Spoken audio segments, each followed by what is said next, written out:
रुक जाइए, बिना कारण के इस घंटे को मत बजाइए। ये समय बताने वाला घंटा है ना? नहीं सर, इसका उद्देश्य अलग है। इस गांव में कोई भी आधी रात के समय इस घंटे का इस्तेमाल कर सकता है। घंटे बजाने वाले का उद्देश्य चाहे कोई भी हो, उसका समाधान करने के बाद ही घर वाले खाना खाते हैं। ये खानदान से चली आ रही परंपरा है जो अभी भी जिंदा है इस ज़माने में, अभी भी। हाँ सर, ज़माना बदल गया तो भी ये गांव कामाक्षीपुरम के लोग जमींदार को देवता जैसे मानते हैं।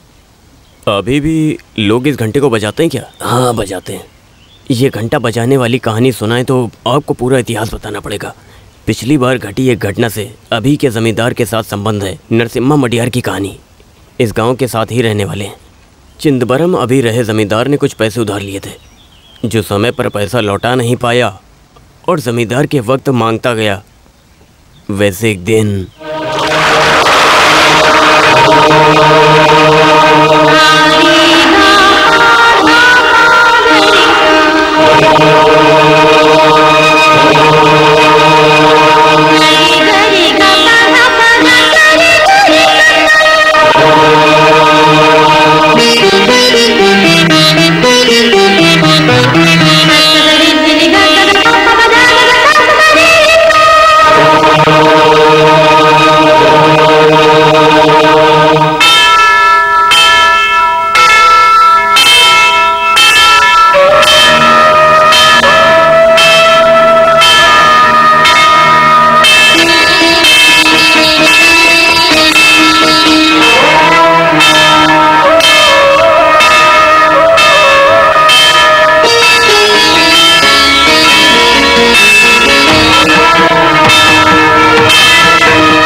किसने घंटा बजाया? नहीं पता भाई।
चिदम्बरम। अरे जमींदार मालिक आप।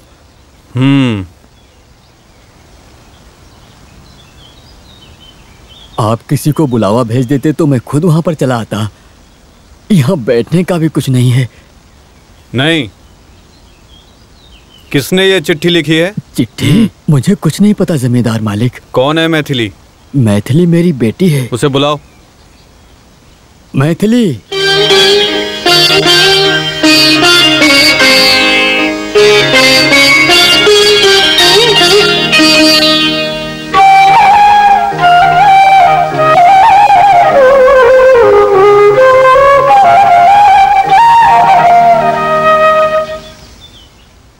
ये चिट्ठी तुमने लिखी है? इसे पढ़ो, पढ़ो।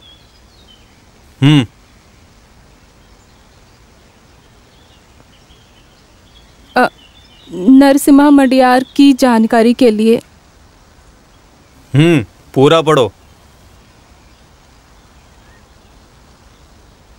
धंधा का कोई अनुभव ना होने के कारण मेरे पिताजी आपके पास पैसे के लिए आए। उससे धंधा करने के बाद सारे पैसे का नुकसान हो गया। आपने हमें बहुत वक्त दिया, लेकिन मेरे पिताजी समय पर आपका पैसा लौटा नहीं पाए। पैसा लौटा नहीं पा रहे थे, इसीलिए बार बार समय मांगा आपसे। वो आपसे बहुत ज़्यादा डर गए, आत्महत्या करने की कोशिश की। इससे मैं बहुत घबरा गई।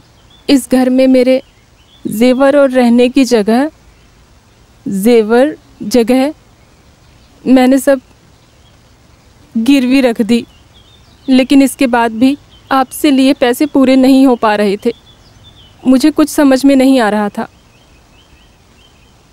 मैंने ये काम किया कोई और रास्ता ना नज़र आने के कारण, क्योंकि आपसे लिए पैसे पूरे नहीं हो पा रहे थे।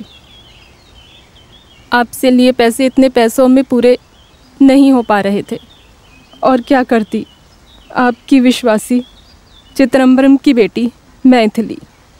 आपने अपनी बेटी से यह काम करवाया है? कामाक्षी देवी की कसम, मैं इस चिट्ठी के बारे में कुछ भी नहीं जानता।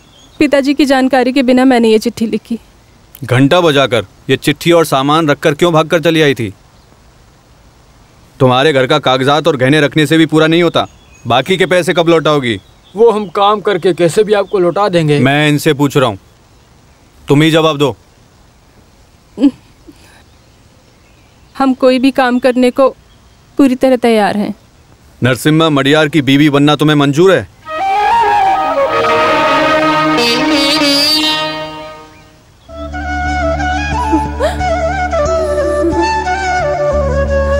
जमींदार मालिक, आप ये क्या कह रहे हैं? आपके सामने खड़ा रहने की हमारी औकात तक नहीं है। मैं आपके जाति और गोत्र के बारे में नहीं पूछा हूँ, विवाह के बारे में पूछा हूँ। अगर मैथिली को पसंद हो तो अगले किसी मुहूर्त में कामाक्षी देवी के मंदिर में तुम नरसिम्हा मडियार की बीवी बनोगी।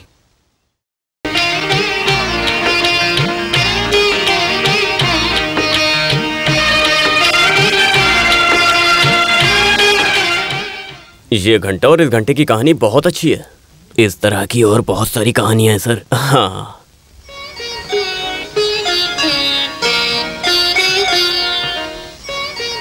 हमारी सेंट्रल जेल का जल्लाद, उसे हमने हर जगह ढूंढा फिर भी नहीं मिला, तो तिहाड़ या याड़ावाड़ा जेल से एग्जीक्यूटर को लाने की कोशिश की तो वो लोग आने को तैयार नहीं हो रहे थे।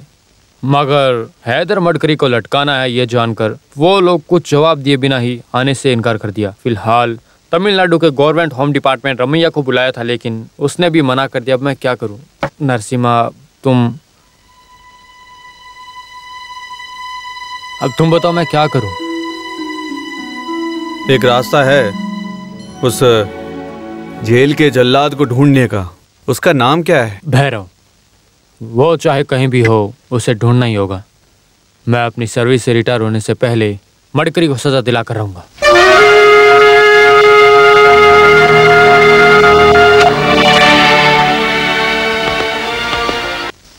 मैं अपनी सर्विस से रिटायर होने से पहले मडकरी को सजा दिलवा कर रहूंगा।